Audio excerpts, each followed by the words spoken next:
मी challenge सोडणारच होतो. सकाळी 6 वाजले, अलार्म वाजला.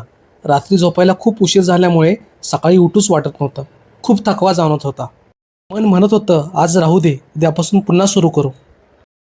पण कोणतीही हॅबिट होण्यासाठी तुम्हाला सलग 21 दिवस ती गोष्ट करावी लागते. म्हणून कसा तरी उठलो आणि 45 मिनिटाचा वॉक पूर्ण केला.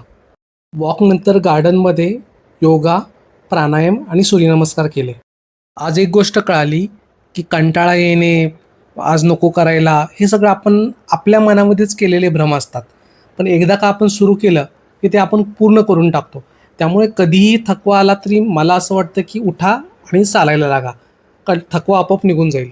आज लंचमध्ये चपाती, ड्रायफ्रुट्स, ऑमलेट आणि अंडा करी खाल्ली.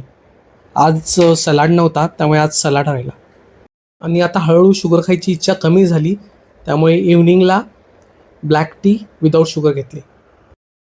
आज डिनरमध्ये ड्रायफ्रूट, सलाड, चपाती आणि प्रोटीनसाठी चिकन खाल्लं. घरी चिकन 65 बनवलं होतं.